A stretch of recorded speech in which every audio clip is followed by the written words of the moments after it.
Hello everyone, welcome back to my channel मैं डीमनी 2027। यार देखो, मैं सुबह वीडियो अपलोड करने वाली थी, लेकिन लाइक घर पे थोड़ा रिलेटिव्स वगैरह आए हुए हैं, तो इस वजह से मैं रिकॉर्ड नहीं कर पाई। तो मैं मतलब अभी अभी वीडियो रिकॉर्ड कर रही हूँ, ठीक है। तो आज से मैं तुम लोगों का स्टडी सेशन लेना स्टार्ट करूँगी, ठीक है। तो 11 से ही मैं स्टार्ट कर रही हूँ, बायो से, ठीक है। और ऐसा नहीं है कि मतलब 12th का मैं पढ़ाऊँगी नहीं, बीच बीच में कोई भी टॉपिक अगर जैसे मान लो मैं रिवाइज़ करूँगी या पढ़ूँगी भी, तो उसका छोटा वीडियो, ठीक है, या शॉर्ट्स मैं उस अपलोड करती रहूँगी, ठीक है। बट मोस्ट प्रोबेबली अभी जो लाइक चैप्टर्स आएंगे वो 11th के आएंगे, ठीक है। टॉपिक थोड़े थोड़े मैं 12th के तुम लोगों को बताती चलूँगी, हेल्प मिलेगी तुम लोग को एक, ठीक है। तो चलो बिना टाइम वेस्ट किए let's get started with the chapter. ठीक है, तो सबसे पहला जो हमारा टॉपिक है वो है व्हाट इज़ लिविंग। अच्छा, स्टार्ट करने से पहले I want everyone to open your NCERT, ठीक है। अपनी एनसीईआरटी बगल में खोल के रखो, और क्योंकि अभी इसके बाद तुम लोगों को मैं एनसीईआरटी भी रिव्यू करूँगी एक बार, ऑलराइट, ठीक है। तो अच्छा हाँ, ये वाला जो टॉपिक है ना, ये ओल्ड एनसीईआरटी में है, ठीक है। ये न्यू एनसीईआरटी में नहीं है, तो इसको ओल्ड एनसीईआरटी, ये इंपॉर्टेंट टॉपिक है और ऑब्वियसली ये डिलीटेड नहीं है, ये आएगा, ये आता है, पूछा जाता है, तो ये पढ़ना है हम लोगों को, ठीक। चलो स्टार्ट करते हैं। तो सबसे पहले let's know that what is living. अच्छा भाई, इसमें कोई वो है नहीं, कोई दौरा है नहीं, इस सबको ये पता है कि लिविंग क्या होता है। लिविंग मीन्स लाइफ, है ना, जीना। हम जी रहे हैं, जितने ऑर्गेनिजम्स हैं जो लिविंग है, जो सांस ले रहे हैं, खा रहे हैं, चल रहे हैं, बोल रहे हैं, वो लिविंग होता है, ठीक है। इसमें मुझे कुछ इतना इलाबोरेट करने की नीड नहीं है। अच्छा, लिविंग के कुछ कैरेक्टरिस्टिक्स होते हैं, है ना, जिनके बेसिस पे हम बताते हैं कि ये डिफाइन करता है कि हाँ ये एक लिविंग ऑर्गेनिज्म है और ये एक नॉन लिविंग ऑर्गेनिज्म है, ठीक है। डिफरेंशिएट करते हैं, राइट। तो 5 कैरेक्टर्स हैं इसके, है ना। पहला कैरेक्टर क्या है तुम्हारा? ग्रोथ। ग्रोथ क्या है कि increase in mass and increase in number of cells, है ना। जब हमारी बॉडी में, हमारी बॉडी के अंदर जब नंबर ऑफ सेल्स रेप्लिकेट करते हैं, इंक्रीज होते हैं, ठीक है, और मास बढ़ता है, increase in mass and increase in number of cells, that is known as growth, right. Living organisms grow करते हैं, है ना। प्लांट्स में क्या होता है यार, जो ग्रोथ होती है ना, वो थ्रू आउट द लाइफ होती है, मतलब through out the life span वो ग्रो करते रहते हैं प्लांट्स, ठीक है। लेकिन जो एनिमल्स हैं उनका क्या केस होता है यार कि कुछ सर्टेन एज होती है उनकी, तब तक ही वो ग्रो करते हैं, उसके बाद ऑब्वियसली हम सबको पता है कि एनिमल्स में क्या होता है कि भाई बहुत लाइक सर्टेन एज के बाद वी डाई, है ना। प्लांट्स के साथ ऐसा नहीं है, इनका थ्रू आउट द लाइफ ये ग्रो करते रहता है, ठीक है।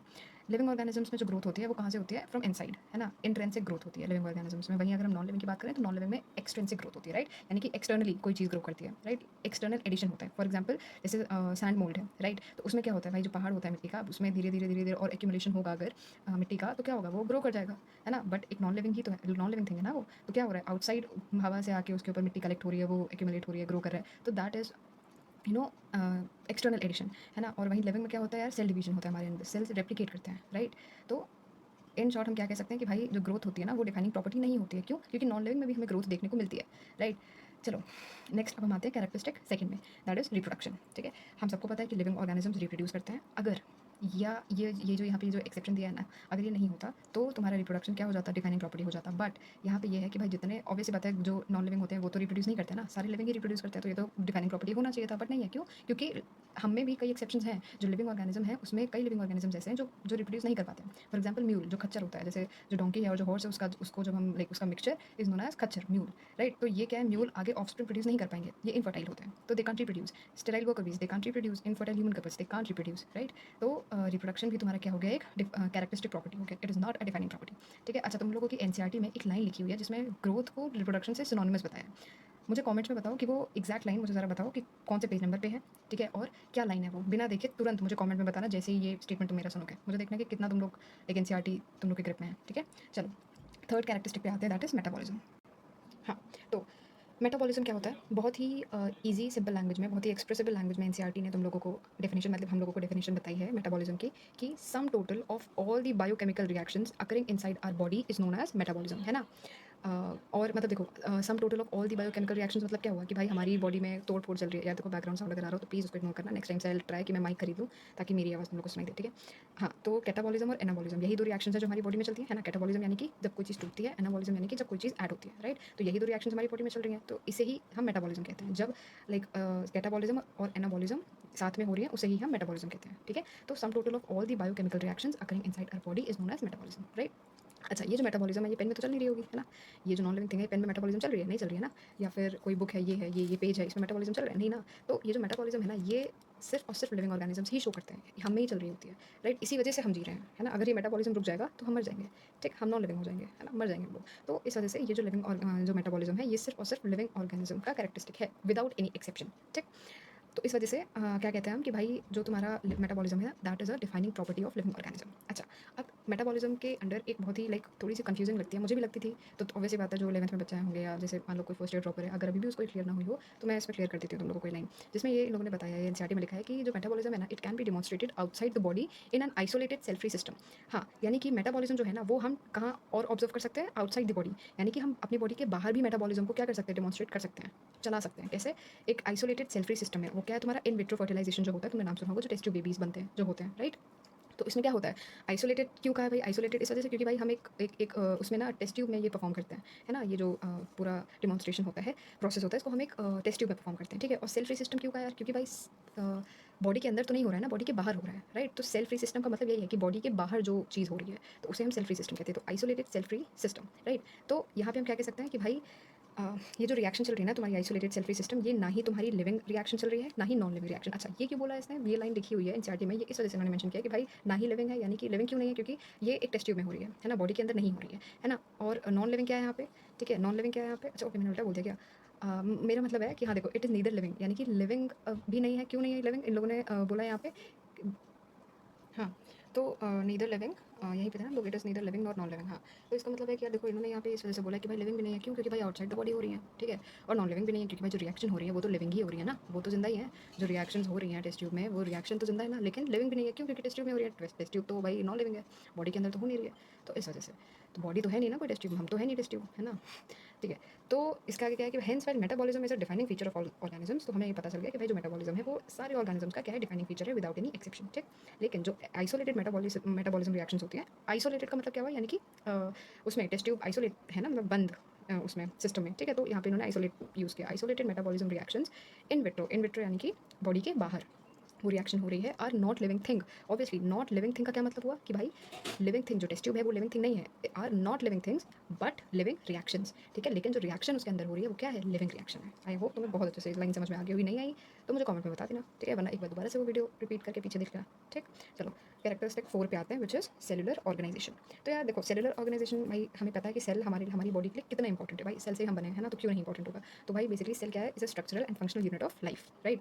तो सेलुलर ऑर्गेनाइजेशन जो होता है वो क्या है, फंडामेंटल है, फंडामेंटल यानी कि हमारे लिए इंपॉर्टेंट है, मेन है, ठीक है। तो इस वजह से भाई cellular organisation without any exception भी हमारा क्या है, डिफाइनिंग प्रॉपर्टी है लिविंग ऑर्गेनिज्म का, राइट, ठीक है।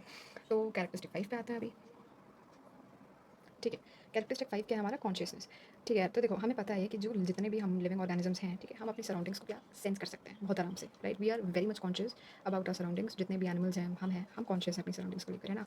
हम अपनी जो हम स्टिमुलाई है उसको उसके अकॉर्डिंग हम रिस्पॉन्ड करते हैं, राइट। इन्वायरमेंटल स्टिमुलाई जो है, जैसे लाइट है, वाटर है, टेम्परेचर है, पॉल्यूटेंट्स हैं, एक्सेट्रा, ये सारी जो इन्वायरमेंटल स्टिमुलाई हैं इनको हम रिस्पॉन्ड करते हैं, राइट। ह्यूमन रिस्पॉन्स क्या होता है, कॉन्शियसनेस होता है, राइट, जो हमारे में प्रेजेंट होता है। इवन दो जो एनिमल्स होते हैं उनमें भी कॉन्शियसनेस होती है ना, सिर्फ ह्यूमंस में कॉन्शियसनेस नहीं होती है। तो इस वजह से जो कॉन्शियसनेस है हमारा, that is a defining property of living organism, क्यों, क्योंकि हर एक लिविंग ऑर्गेनिजम्स में कॉन्शियसनेस होती है, राइट। अच्छा, जो पर्सन होता है कोमा में, ठीक है, तो उसे हम ब्रेन डेड कहते हैं, राइट, क्यों, क्योंकि उसका ब्रेन वो फंक्शन नहीं कर रहा होता है, राइट। तो ये यहाँ पे इट लैक्स सेल्फ कॉन्शियसनेस और कॉन्शियसनेस, राइट, ठीक है। अच्छा, ह्यूमंस आर सेल्फ कॉन्शियस, सिर्फ और सिर्फ सेल्फ कॉन्शियसनेस ही एक ऐसी प्रॉपर्टी है जो सिर्फ ह्यूमन में ही प्रेजेंट होती है, एनिमल्स में सेल्फ कॉन्शियसनेस नहीं होती है, राइट।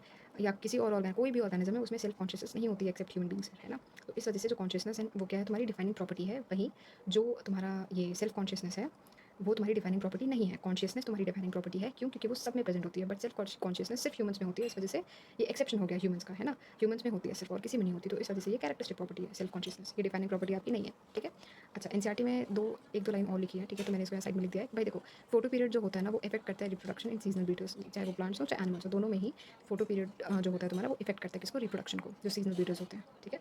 एक और चीज़ है कि भाई इन शॉर्ट हम अगर इस टॉपिक को रैप अप करें, ठीक है, तो आखिरी में ये लाइन कंक्लूड करिए कि भाई जितने भी लिविंग ऑर्गेनिजम्स होते हैं वो सारे सेल्फ रेप्लिकेटिंग होते हैं, खुद रेप्लिकेट करते हैं, इवॉल्व खुद करते हैं और खुद को रेगुलेट करते हैं। They are self regulating interactive systems capable of responding to the external stimuli, exactly. जितने भी लिविंग ऑर्गेनिजम्स हैं वो इतने केपेबल हैं कि वो खुद को रेप्लिकेट कर सकें, इवॉल्व कर सकते हैं, रेगुलेट कर सकते हैं, राइट, जो मतलब सिस्टम है उसके अकॉर्डिंग, ठीक है, और केपेबल है रिस्पॉन्ड करने के टू एक्सटर्नल स्टिमुलाई। अब एक्सटर्नल स्टिमुलाई में इन्वायरमेंट भी आता है, और मतलब जैसे कोई मान लो मतलब कोई शिकार करने आ रहा है, प्रे करने आ रहा है, तो उसके अगेंस्ट जो स्टिमुलाई होता है ना, तो कई सारी चीज़ें होती हैं एक्सटर्नल स्टिमुलाई में, राइट, ठीक है। तो वॉट इज़ लिविंग टॉपिक हमारा खत्म हो गया। अब हम आते हैं diversity in the living world में, ठीक।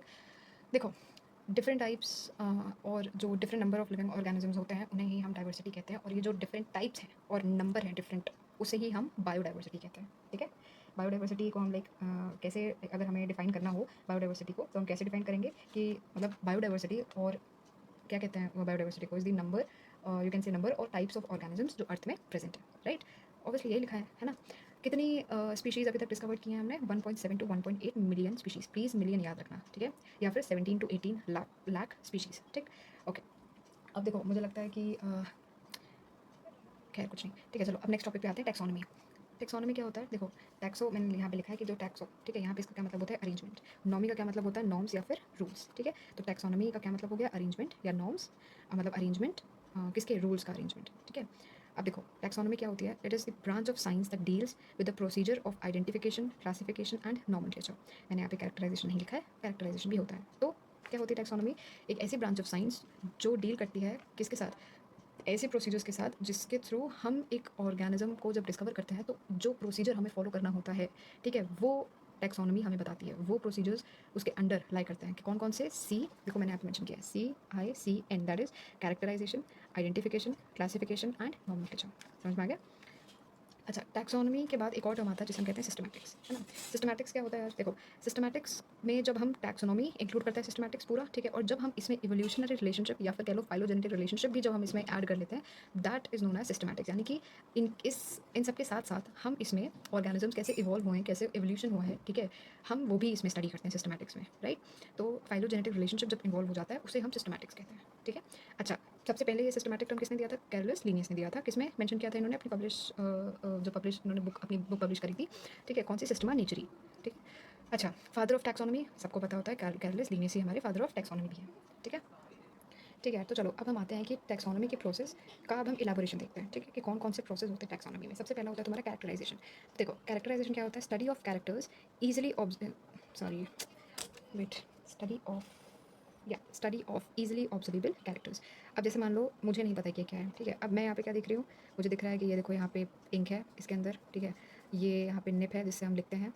तो जहाँ तक अगर मतलब इसको मैं आइडेंटिफाई, जो कि नेक्स्ट स्टेप है वो करने पे आऊँ, तो मैं इसको क्या आइडेंटिफाई करूँगी? इसके कैरेक्टर और जो भी कंपेरेटिव वो फीचर्स हैं कि भाई ये पेन है ना, क्योंकि फीचर्स इसके कैसे पेन की तरह ही है ना। समझ में आ रहा है? तो कैरेक्टराइजेशन क्या होता है भाई? जब हम कैरेक्टर्स की स्टडी करते हैं on the basis of easily observable characters, ठीक है, कि भाई ऊपर ही ऊपर से जो हमें इजीली हम देख सकते हैं, जो इजीली ऑब्जर्वेबल है, राइट, तो उसे हम कैरेक्टराइजेशन कहते हैं, है ना। अब देखो आइडेंटिफिकेशन क्या होता है यार? Based on those characters and comparative account with already existing species, ठीक। अब जैसे मान लो कि ये पेन है, ठीक, ये मैंने इसको आइडेंटिफाई किया, इनके इसके कैरेक्टर को आइडेंटिफाई किया, और ये मार्कर है, ठीक है, मैंने इन दोनों के कैरेक्टर्स को आइडेंटिफाई किया, ठीक है, ये अलग है, ये अलग है, मैं इसके स्ट्रक्चर को देखकर बता सकती हूँ, ठीक है। तो यहाँ पे मैंने कंपेयर किया, देखो यहाँ पे लाइन लिखी है ना कि based on characters and comparative account with already existing species, जो ये स्पीशीज़ ऑलरेडी एग्जिस्ट कर रही है, इसको मैंने कंपेयर किया, इससे मैंने इस पेन को कंपेयर किया, तो मुझे समझ में आ गया कि नहीं भाई ये इसके अंडर नहीं आएगा, इसको मैंने हटा दिया, ये इसके अंडर नहीं आएगा, ठीक है। अब अगर मेरे पास यहाँ पे दूसरा पेन होता, ठीक है, तो मैं देखती कि हाँ भाई सेम कैरेक्टर, सेम प्रॉपर्टी जो ऑलरेडी स्पीशीज़ वाली एग्जिस्ट कर रही है, उस स्पीशीज़ के अगर हम ऑपोजिट देखें तो ये स्पीशीज़ मैच कर रही है, इंक है उसमें, ठीक है, निप है लिखने के लिए, स्ट्रक्चर भी कहीं कहीं बहुत सेम ही है, ठीक है। तो मैं इससे क्या करूँगी भाई? मुझे आइडेंटिफाई हो गया, तो अब मैं अगला क्या करूँगी? इसको क्लासीफाई कर दूँगी, उस ग्रुप में उसको डाल दूँगी, है ना। मार्कर के ग्रुप में थोड़ा ना डालूँगी उसे, क्योंकि है ही नहीं सिमिलर, इसको हटा के मैं उसी ग्रुप में डालूँगी जो पेन दूसरा होगा मेरे पास, ठीक। समझ में आ गया? ठीक है, तो अब based on similarities and dissimilarities placing organisms into different groups, right. अब भाई ऑब्वियस बात है, ये पेन है मेरे पास, है ना, ये इनके कैरेक्टर इससे बहुत ही डिसिमिलर हैं, लेकिन अगर मैं इस पेन की बात करूँ तो इसके मिलते जुलते हैं, है ना, ये देखो मिलते जुलते हैं, तो मैंने इसको इसी के ग्रुप में क्या कर दिया? प्लेस कर दिया। समझ में आ गया? इसे हम क्या करते हैं? क्लासिफिकेशन कहते हैं। अब आता है लास्ट में नॉमेनक्लेचर। मुझे सब कुछ पता चल गया कि भाई इसमें इंक है, इसमें निप है, लिखने के लिए पता है कि लिखने के लिए काम आता है, ठीक है। तो अब मुझे इसका क्या करना है? मैंने इसको क्लासीफाई भी कर दिया कि हाँ इस ग्रुप में आएगा, तो अब मुझे इसका नॉमेनक्लेचर करना है, यानी कि नामकरण करना है। तो मैं कैसे करूँगी कि भाई अपने नाम पे, क्योंकि मैंने इसको डिस्कवर किया है ना, इसको मतलब एग्जाम्पल ही दे रही हूँ ऑफकोर्स, ठीक है, तो इसको मैंने डिस्कवर किया इस ऑर्गेनिज्म को, इस पर्टिकुलर चीज़ को, तो अब मैं ही इसकी नेमिंग करूँगी, ठीक।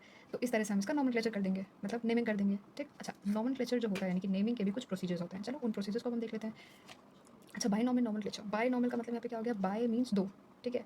तो जब हम किसी पर्टिकुलर ऑर्गेनिज्म को उसका नामकरण करते हैं ना, तो हम हमेशा दो कंपोनेंट साथ में लेके चलते हैं, ठीक है। कौन कौन से होते हैं? देखो, जीनस एंड स्पीशीज़, राइट। अच्छा, आगे बढ़ने से पहले तुम लोगों को एक नोट दे देती हूँ कि भाई ICBN और ICZN दो ऑर्गेनाइजेशन हैं, ठीक है। ICBN के अंडर क्या है भाई कि हम जो है प्लांट्स को और नेमिंग करते हैं, प्लांट्स की नेमिंग करते हैं, ठीक है। तो ICBN का क्या फुल फॉर्म है, international code of botanical nomenclature, जिसके अंदर हम प्लांट्स की नेमिंग करते हैं।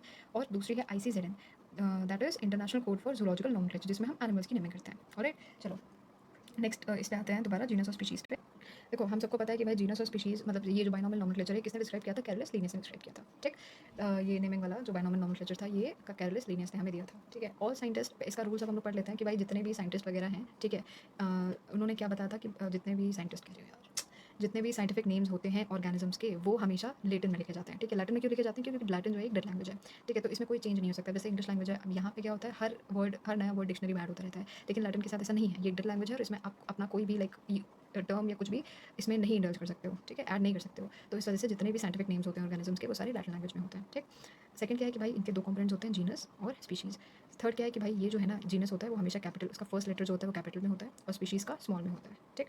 अगर जब इसको हम हैंड रिटन लिखते हैं, जब व्हेन हैंड रिटन तो इसको हम सेपरेटली अंडरलाइन करके लिखते हैं, ठीक है। और जब प्रिंट करते हैं तो इसे हम इटैलिक्स में प्रिंट करते हैं। ये रूल्स बहुत इंपॉर्टेंट है, ठीक है। मैथ्स द कॉलम में या फिर उसमें जो स्टेटमेंट बेस्ड क्वेश्चन होते हैं ना, या फिर जो अरेंजमेंट की जाती है कि भाई मतलब करेक्ट ऑर्डर में अरेंज करो, तो इस तरह से क्वेश्चन बनते हैं इससे, तो ये ज़रूर से याद रखना तुम लोग, ठीक है। अच्छा एग्जाम्पल देख लो, जैसे इसका एग्जाम्पल के तौर पर तुम लोगों को समझा देती हूँ एक बार। देखो जैसे फॉर एग्जाम्पल तुम्हारा मैंजिफेरा इंडिका लिन, यानी कि मैंगो का साइंटिफिक नेम है ये, ठीक। तो मैंजिफेरा देखो ये जीनस है, ये स्पीशीज़ है। तो मैंजिफेरा यहाँ पे एम कैपिटल में है ना, और इंडिका स्पीशीज़ आई स्मॉल में है, राइट। लिन क्या है, लीनियस, जिसने इसको डिस्कवर किया, ठीक है, जिसने इसके नाम को डिस्कवर किया, उस साइंटिस्ट का नाम हम बाद में एब्रीविएटेड फॉर्म में लिखते हैं, एब्रीविएटेड यानी कि शॉर्ट फॉर्म में लिखते हैं, ठीक। तो ये भाई स्मॉल नहीं है, ठीक है, ये स्मॉल लेटर में नहीं है, ये कैपिटल लेटर में मैंने बनाया है, ये एल लिन, ठीक है। लिन, लिन स्टैंड्स फॉर केयरलेस लीनियस। तो एब्रीविएटेड फॉर्म यानी कि शॉर्ट फॉर्म में हम साइंटिस्ट का यहाँ पे नाम लिख देते हैं, राइट। तो ये तुम्हारे रूल्स हो गए किसके, बाइनॉमियल नोमेनक्लेचर के। तो अब अगर हम इसके कंक्लूजन की तरफ बढ़ें तो हमें लाइक ये चीज़ ध्यान रखनी है कि जो मॉडर्न टैक्सोनॉमी होती है ना, ये तुम्हारे एक्सटर्नल और इंटरनल दोनों जो तुम्हारे एक्सटर्नल और इंटरनल स्ट्रक्चर है दोनों पे ही डिपेंड मतलब बेस होती है मॉडर्न टैक्सोनॉमी, ठीक है। जो क्या क्या इंक्लूड करते हैं, सेल स्ट्रक्चर इंक्लूड होता है इसमें, डेवलपमेंटल प्रोसेस होता है और इकोलॉजिकल इन्फॉर्मेशन होती है, ठीक है। और अगर तुम ओल्ड टैक्सोनॉमी की बात करोगे तो उसमें सिर्फ तुम्हारा एक्सटर्नल यानी कि बाहर जो नॉर्मल मॉर्फोलॉजिकल कैरेक्टर जो एक्सटर्नल होता है ना, सिर्फ उसी को देखकर आप आइडेंटिफाई करते हो, ठीक है, वो ओल्ड टैक्सोनॉमी है। मॉडर्न में क्या हो रहा है कि भाई आप इकोलॉजिकल इन्फॉर्मेशन उसकी निकाल रहे हो, डेवलपमेंट उसका क्या हो रहा है, उसका क्या प्रोसेस है वो निकाल रहे हो, उसका इंटरनल एक्सटर्नल सेल का स्ट्रक्चर देख रहे हो, ठीक है, वो ये सब होता है मॉडर्न टैक्सोनॉमी में, है ना। तो एक और चीज़ है भाई, नोट है तुम्हारे तुम लोग के लिए कि भाई देखो टोटोनिम्स क्या होता है कि जिसका जो स्पीशीज़ और जो जीनस होता है ना वो सेम होता है। जैसे कि देखो मैंने यहाँ पे एग्जांपल दिया, जैसे रैटिस रैटिस, नाजा नाजा, है ना। तो यहाँ पे देखो जीनस भी सेम है और स्पीशीज़ भी सेम है, राइट। तो रैट और नाजा नाजा कोबरा, ठीक है। तो ये तुम्हारे टोटोनिम्स होते हैं। ये जो है सिर्फ और सिर्फ ICZN जो है उन्हीं ने पास किया है। ICZN जो तुम्हारा क्या कहते हैं ऑर्गेनाइजेशन है, इन्हीं ने पास किया है ICBN में, यानी कि बोटानिकल प्लांट्स के लिए नहीं है ये रूल, ठीक है। सिर्फ और सिर्फ जूलॉजिकल यानी कि एनिमल्स पे ये रूल टोटोनिम्स वाला अप्लाई होता है, ठीक है।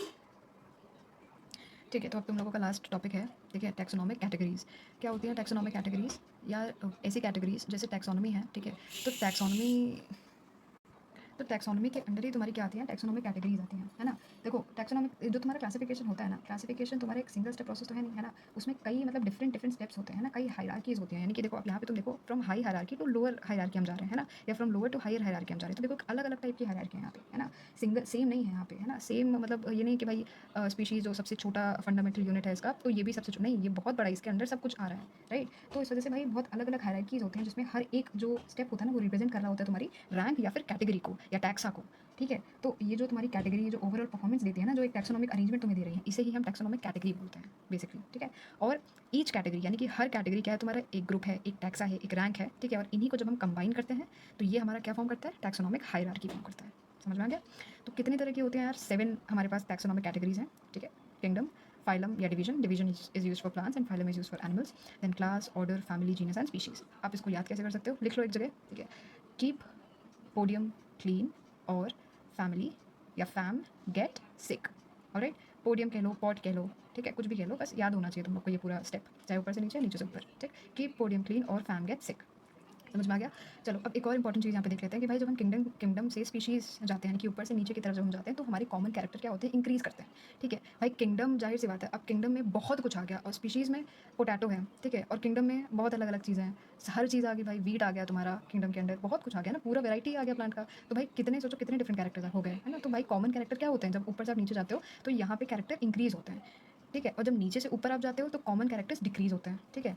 ऊपर से नीचे जब आप जाते हो, मैं रिपीट कर रही हूँ, तो कॉमन कैरेक्टर्स क्या होते हैं, इंक्रीज़ होते हैं। स्पीशीज़ की तरफ जाने पे इंक्रीज़ होते हैं। और जब आप स्पीशीज़ से किंगडम की तरफ जाते हो, स्पीशीज़ से किंगडम की तरफ जाते हो, यानी कि from lower category to higher category, तो कॉमन कैरेक्टर्स डिक्रीज़ होते हैं, है ना। क्यों? क्योंकि भाई बहुत मतलब मेजर बड़ी बड़ी हायरार्की तब और वास्ट होती जाती है ना। इस वजह से कैरेक्टर क्या होते, कम होते जाते हैं कॉमन कैरेक्टर्स। वहीं अगर हम जनरल कैरेक्टर की बात करें तो general character from lower to higher क्या होता है, इंक्रीज़ करते हैं। अरे जनरल कैरेक्टर यानी कि भाई मतलब आँखें हैं, नाक है, कान है, ठीक है? ये सारे जनरल कैरेक्टर हो गए, ठीक है? बहुत बेसिक से कैरेक्टर्स। तो ये सब तुम्हारे क्या हैं, ये मतलब इंक्रीज़ होते हैं कि भाई हाँ, मतलब ये जनरल कैरेक्टर्स तुम्हारे हैं इनमें, नीचे से ऊपर जाने पे इंक्रीज़ होते हैं। और जब आप जनरल कैरेक्टर्स ऊपर से नीचे आते हैं तो डिक्रीज़ होते हैं, ठीक है? समझ में आ गया होगा, ठीक? और एक और एनसीईआरटी की लाइन दी हुई है यहाँ पे कि भाई दीज टैक्सोनॉमिक कैटेगरीज या groups are distinct biological identities and not merely morphological aggregates. कि भाई ये जितनी भी तुम्हारी तुमको टैक्सोनॉमिक कैटेगरीज या ग्रुप्स दिख रहे हैं ना, ये जितने 7 हैं, ये डिस्टिंक्ट बायोलॉजिकल आइडेंटिटीज़ हैं। यानी कि बहुत मतलब इनकी हर एक चीज़ को क्लासीफाई करके प्रॉपरली इनको इसमें प्लेस किया गया है। केवल हमने केवल शरीर के बेसिस पे, स्ट्रक्चर के बेसिस पे, मॉर्फोलॉजी के बेसिस पे हमने इसको एग्रीगेट नहीं किया है, सेपरेट नहीं किया है। बायोलॉजिकल मतलब अलग अलग डिस्टिंक्ट मतलब काफ़ी अलग अलग कैरेक्टर्स लिए हैं हमने, बायोलॉजिकल एंटिटीज़ ली हैं, है ना। डिस्टिंक्ट यानी कि डिफरेंट, अलग अलग, है ना। उस बेसिस पे हमने इन टैक्सोनॉमिक कैटेगरीज को डिवाइड किया है, ग्रुपिंग की है इसकी, ठीक है। सिर्फ मॉर्फोलॉजी के बेसिस पे सेपरेट नहीं किया है। ऑलराइट, ठीक है। तो यार देखो, एट लास्ट एनसीईआरटी में तुम लोगों का जो लास्ट टॉपिक है टैक्सोनॉमिक कैटेगरीज, अब उसको मैंने लाइक इंस्टेड ऑफ नोट्स बनाने के बजाय, लिखने के बजाय, मैंने इसको प्रॉपर चार्ट में इसमें कंक्लूड कर दिया पूरा, ताकि मुझे भी पढ़ने में कोई प्रॉब्लम ना हो, तुम लोग को भी मैं शेयर करूँ तो तुम लोग को भी आसानी हो समझ में। तुम लोग चाहो तो इसको कॉपी कर सकते हो, वॉल पे पेस्ट कर सकते हो, ठीक है। हेल्प करेगा बहुत तुम लोग को ये। देखो, अब तुम लोग को पता है कि भाई 7 क्लास वो है हमारे पास, कैटेगरीज हैं, ठीक है। किंगडम स्टार्ट करते हैं, ध्यान से समझना, एकदम बहुत अच्छे से समझ में आएगा तुम लोग को, है ना, बहुत बढ़िया से समझ में आएगा। चलो एक मिनट, हाँ। तो देखो, सबसे पहला प्लांटे, किंगडम प्लांटे की बात करते हैं। तो इसमें हम सबसे पहले आते हैं फाइलम, ठीक। डिवीजन है फाइलम में, है ना। अच्छा, अभी अभी मैंने तुम लोगों को बताया था कि भाई डिवीजन किसके लिए यूज़ होता है, फाइलम किसके लिए यूज़ होता है। ज़रा मुझे कमेंट में बता दो इसी बात पे कि किसके लिए यूज़ होता है ना। देखो प्लांटे के अंडर फाइलम में क्या क्या आ गया भाई, bryophyta, pteridophyte, gymnosperm and angiosperm. ये सारे तुम्हारे क्या हो गए, इस फाइलम के अंडर आ गए तुम्हारे, है ना। आई एम सॉरी, डिवीजन के अंडर आ गए तुम्हारे सारे, ठीक। फिर उसके बाद अगर हम बात करें क्लास की, तो अब हम एंजियोस्पर्मी की बात करते हैं। तो एंजियोस्पर्म का जो क्लास होगा वो किसके अंडर आएगा, मतलब एंजियोस्पर्मी के अंडर कौन सा क्लास आएगा, मोनोकोटिलिडन एंड डाइकोटिलिडन, ठीक। फिर उसके बाद क्लास के अंडर क्या आएगा, ऑर्डर, है ना।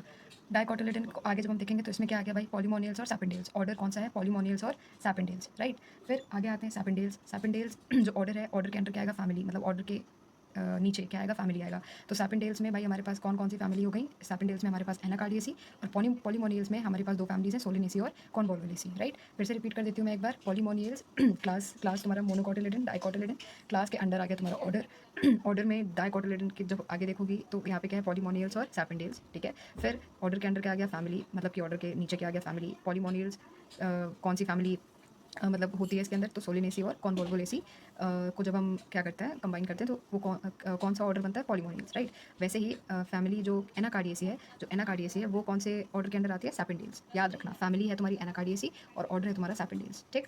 फिर बात करते हैं जीनस की। तो फैमिली के अंडर फिर क्या आता है, जीनस आता है ना। तो अब देखो, सोलिनेसी में कौन कौन से भाई जीनस आते हैं, सोलिनेसी फैमिली है, उसके अंडर जीनस कौन कौन से हैं, सोलेनम, पेट्यूनिया और दतूरा, है ना। सोलेनम, पेट्यूनिया, दतूरा, ये तुम्हारे जीनस है अंडर सोलिनेसी फैमिली, ठीक। फिर उसके बाद जब हम एनाकार्डियेसी की बात करें, तो एनाकार्डियेसी के अंडर कौन सा जीनस आता है भाई, मैंजीफेरा, राइट। कौन सा जीनस आता है, मैंजीफेरा, ठीक। अब देखो स्पीशीज़ की हम बात करते हैं, तो सोलेनम जो तुम्हारा जीनस है, सोलेनम के अंडर 3 स्पीशीज़ आती हैं। कौन कौन सी, निग्रम, यानी कि सोलेनम निग्रम विच इज नोन एज मकोए, सोलेनम ट्यूबेरोसम which is known as potato, and सोलेनम मेलोंजेना which is known as brinjal. समझ में आया। और यही एनाकार्डियेसी के अंडर तुम्हारा जीनस कौन सा आ गया, मैंजीफेरा, ठीक है। बहुत अच्छे से समझ में आ गया होगा तुम लोगों को, ठीक है, डेफिनेटली। तो ये तुम्हारा प्लांटे का डिवीजन हो गया पूरा प्रॉपर, राइट। अब चलो बात करते हैं हम एनिमल की, एनिमलिया, ठीक। अब देखो एनिमलिया भाई दो में डिवाइडेड है, नॉन कॉर्डेट्स, कॉर्डेट्स, है ना। नॉन कॉर्डेट और कॉर्डेटा, ये दो तुम्हारे क्या किसके अंडर आ गए भाई, फाइलम के अंडर आ गए, ठीक है। ये दो बड़ी कैटेगरीज हैं, हायर कैटेगरी, मतलब किंगडम के बाद, मतलब किंगडम के नीचे अगर हम बात करें उसके बाद क्या आता है, फाइलम आता है ना। तो ये तुम्हारी क्या हो गई, फाइलम हो गई तुम्हारी सेकंड लार्जेस्ट कैटेगरी, और उस सबसे लार्जेस्ट क्या हो गई, किंगडम, एनिमलिया, ठीक। तो किंगडम डिवाइड हुआ भाई, दो फाइलम, नॉन कॉर्डेट्स, कॉर्डेट्स। फिर कॉर्डेटा की हम बात करें, तो कॉर्डेटा जो है, कॉर्डेटा के नीचे क्या आता है भाई, कौन सा, क्लास मेमिलिया, ठीक है। फिशेस, एम्फीबिया, रेप्टाइल्स और एप्स, ये सारी क्या हो गई तुम्हारी क्लास हो गई, जो कॉर्डेट्स के अंदर आती हैं, ठीक। फिर अब हम मेमिलिया को अगर हम देखें, आगे डिवाइड करें, तो भाई क्लास के अंडर यानी कि क्लास के नीचे क्या आता है, ऑर्डर आता है ना।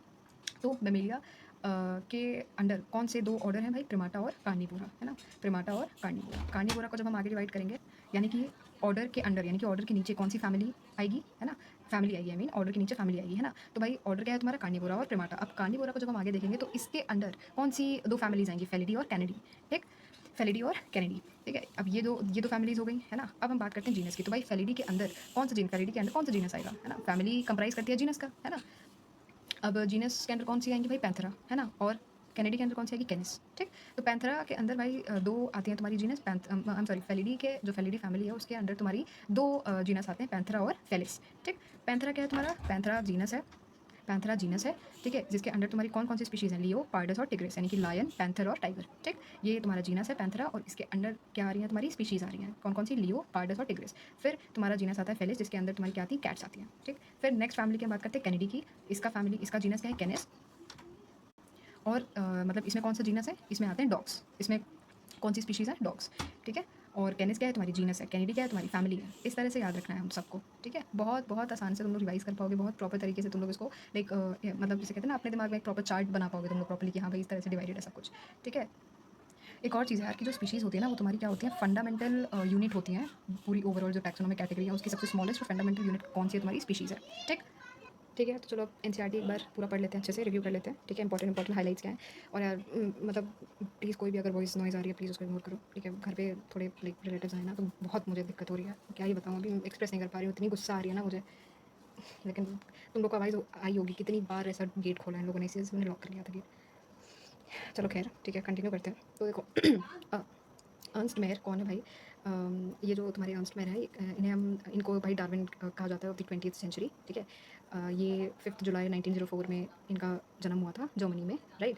और इसमें इंपॉर्टेंट बस इतना ही है, तुम लोग याद रखना कि भाई Darwin of the 20th century ने कहा जाता है अर्न्स्ट मेयर को। और इन्होंने like triple crown of biology इनको मिला था। कौन कौन से प्राइजेस मिले थे याद रखना, ठीक है? बेल्जियन प्राइज़ मिला था, इंटरनेशनल प्राइज़ फॉर बायोलॉजी मिला था, क्राफ्ट प्राइज़ मिला था, ठीक है? और क्या इंपॉर्टेंट है इसमें कि हाँ भाई इन्होंने क्या डिस्कवरीज़ करी थी, है ना? कि his research spend ornithology, taxonomy, जू जियोग्राफी, इवोल्यूशन सिस्टमैटिक्स, ये देख रहे हो, इवोल्यूशन सिस्टमैटिक्स, इन सब में इन्होंने स्टडी करी थी, ठीक है? And origin of species diversity, है ना? इस पे इन्होंने बताया था पूरा, ठीक है? और क्या था भाई, इन्होंने इस क्वेश्चन का आई थिंक बोल रहे हैं कि इस क्वेश्चन का इन्होंने लाइक बताया था कि भाई इवोल्यूशनरी बायोलॉजी जो आज के समय पे है, ठीक है, वो क्या होती है, पूरा इन्होंने एक तरह से फिलोसफी जो बायो की है, evolution systematics, origin of species diversity, evolutionary biology, ठीक है, इन सब पे इन्होंने वर्क किया था और इन सबको इन्होंने बताया था, इन सब के बारे में बताया था, right? And he also pioneered the currently accepted definition of biological species. आज के समय में जो बायोलॉजिकल स्पीशीज़ की जो एक्सेप्टेड डेफिनेशन है वो भी अर्न्स्ट मेयर ने ही दी थी, ठीक है? इसमें याद करने के लिए सिर्फ इतना ही है, सॉरी। हाँ जी, तो नेक्स्ट पेज पे आते हैं। तो इसमें भी मैं तुम लोग को सब बता चुकी हूँ कि भाई क्या मतलब नेमिंग जो लिविंग ऑर्गेनिज्म को हम जो स्टैंडर्डाइज़ करते हैं ना उसके उसके क्या प्रोसेसेस हैं, ठीक है? CICN वाला, है ना? सब बता चुकी हूँ, ये भी आइडेंटिफिकेशन, नोमेनक्लेचर, आइडेंटिफिकेशन। फिर अगर हम बात करें इसकी ICBN, ICZN की, ये भी बता चुकी हूँ, राइट? फिर उसके बाद बात करते हैं कि ये भी बता चुकी हूँ कि भाई बाइनोमियल नोमेनक्लेचर क्या होता है। मतलब 2 इसमें कंपोनेंट्स होते हैं, generic name, specific epithet. Carolus Linnaeus ने इसको मतलब है ना, इन्होंने प्रैक्टिस किया था इसको, राइट?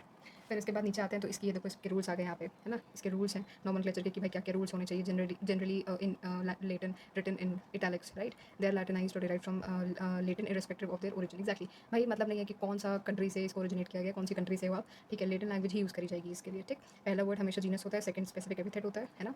हैंड रिटन तो उसको हम अंडरलाइन करते हैं जब हाथों से लिखते हैं, और जब ये प्रिंट करते हैं तो क्या करते हैं, हम इटैलिक्स में लिखते हैं, ठीक है?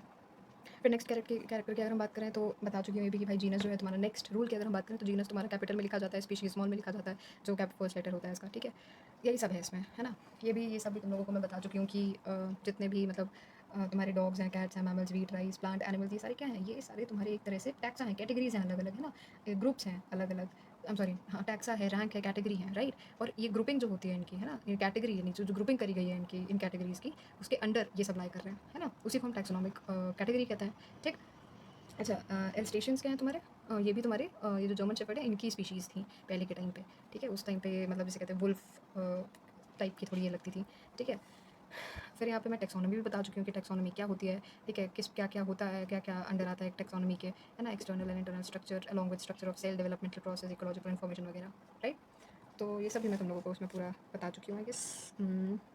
हाँ, ये भी बता चुकी हूँ, सिस्टमैटिक्स भी बता चुकी हूँ कि क्या होती है, branch of study in which we involve see relationships, evolutionary relationships, right?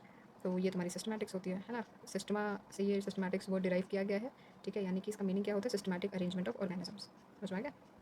ये देखो जिस लाइन की बात करी थी ना, एक सेकेंड, देखो जिस लाइन की बात करी थी कि systematics takes into account evolutionary relationships between organisms, है ना।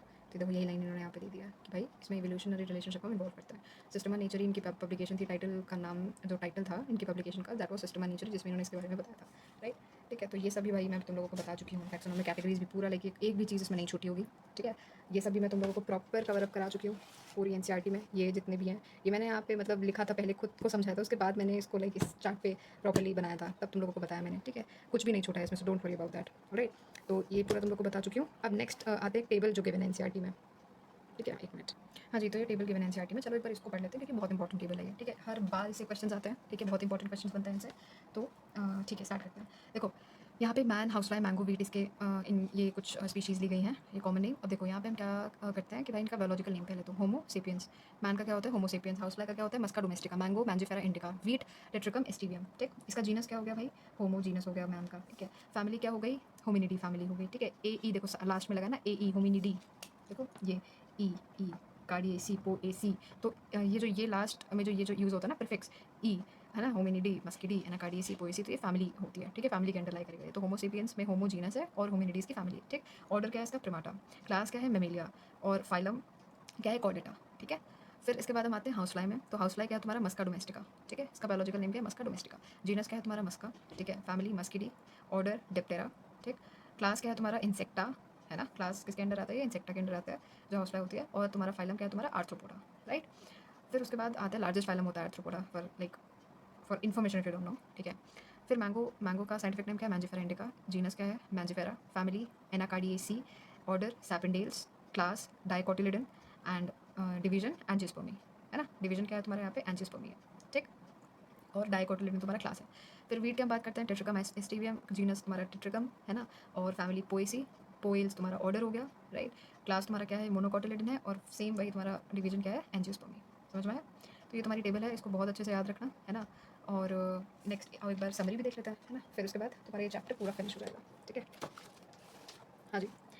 तो समरी कुछ ऐसी है, समरी में कुछ खास इंपॉर्टेंट है नहीं भाई, सेम लाइंस हैं, सब कुछ सेम है, एक बार फिर भी पढ़ लेते हैं। ठीक है, the very range of organisms in terms of size, colour, habitat, physiological and morphological features make us seek the defining characteristic of living organisms.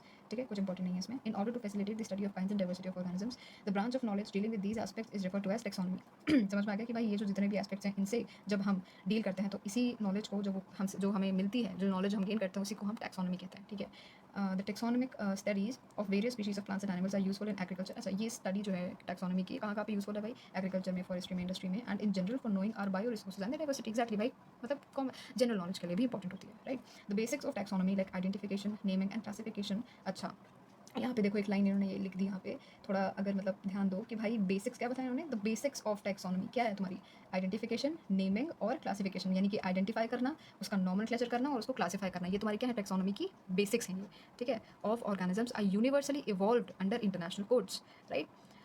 Each organism is identified and assigned a correct scientific या biological name comprising two words as per the binomial system of nomenclature which was given by Carolus Linnaeus, right? An organism represents occupies, मतलब इसका मतलब है कि एक organism है वो represent करता है या ऑक्यूपाई करता है अ प्लेस और a position in the system of classification, है ना। There are many categories, ranks and are generally refer to as taxonomic categories और टैक्सा। कई कैटेगरीज हैं, रैंक्स हैं, जिन्हें हम क्या रिफर करते हैं, टैक्सोनॉमिक कैटेगरीज या फिर टैक्सा, है ना। All the categories constitute a taxonomic hierarchy. और जितनी भी कैटेगरीज हैं उनको जब हम कॉन्स्टिट्यूट करते हैं, यानी कि जब हम इकट्ठा करते हैं, मिलाते हैं, तो वो मिलकर क्या बनाती है, हमारी टैक्सोनॉमिक हायरार्की। तो गाइज इसी के साथ हमारा लिविंग वर्ड चैप्टर खत्म होता है। ठीक है, एक भी ऐसी एनसीईआरटी की लाइन नहीं जो मैंने छोड़ दी हो या जो मैंने तुम लोगों को एक्सप्लेन ना करी हो। ठीक है, कुछ भी लाइक ना समझ में आया तो मुझे ज़रूर कमेंट करके बताना, हाउ वाज द वीडियो, तुम्हें समझ में आया भी कि नहीं आया कुछ भी। ठीक है, बोरिंग थी, कैसे भी था, कुछ भी था, ठीक है, प्लीज़ लेट मी नो, ताकि मैं नेक्स्ट वीडियो जो अपनी अपलोड करूँ तुम लोगों को उसमें हेल्प मिले और मैं और चीज़ें अपनी इन्हांस कर सकूँ। ठीक है, so that's it for today guys. जितने भी इसके पीवाईक्यूज वगैरह होंगे ना, मैं इसको या तो तुम लोगों को आज ही शाम को मैं इसका फोटो तुम लोगों को पिन उसमें कम्युनिटी पोस्ट पर डाल दूँगी, और नहीं तो फिर कल ही मैं इसको लाइक क्या करूँ मैं, मतलब तुम लोग बताओ ना यार, पीवाईक्यू मैं कैसे कराऊँ इसमें, या तो मैं सोच रही थी कि टेलीग्राम पे अपलोड कर दूँ। ठीक है, या फिर किसी दिन बायो इसका लिविंग वर्ड का और जो नेक्स्ट चैप्टर में पढ़ाऊंगी बायोलॉजिकल क्लासिफिकेशन मिला के मैं इनका पीवाईक्यू तुम लोगों को एक वीडियो, प्रॉपर वीडियो जिसमें सिर्फ हम पीवाईक्यू की क्वेश्चन प्रैक्टिस करेंगे, वो बना दूंगी। ठीक है, अभी तुम लोगों के लिए मतलब प्रॉपर होमवर्क यही है कि भाई इसको पूरा रिवाइज करो अच्छे से। ठीक है, नोट्स कॉपी मत करना। ठीक है, नोट्स से मैं पढ़ा रही हूँ पर प्लीज़ कॉपी मत करना है, उसको पढ़ा दिया तुम लोगों को तो भाई हटो, अब खुद बनाओ जाके नोट्स, समझ में आ रहा है। और नोट्स बने हुए हैं तो बहुत अच्छी बात है। ठीक है, ये जो मेरे नोट्स है ना, ये बने बनाए नोट्स थे मेरे। ठीक है, बस जो मैंने अभी ये वाला जो चार्ट तुम लोगों को बनाया ना, ये वाला चार्ट सॉरी ये वाला चार्ट जो मैंने बनाया था, ठीक है, बस यही मैंने अपनी एनसीईआरटीज़ पे एक बार पहले लिखा, उसको प्रॉपर डिवाइड किया, तब जाके इसमें मैंने लिखा है, ठीक है। तो ये चाहो तुम लोग प्रॉपर बना के अपना पेस्ट कर सकते हो, बट नोट्स खुद से बनाना, ठीक है। तो जो भी जिस भी चैप्टर पे बायोलॉजिकल क्लासिफिकेशन पे अब नेक्स्ट वीडियो आएगी, ठीक है, तो उसका अपडेट तुम लोग को मिल जाएगा। Okay, thank you.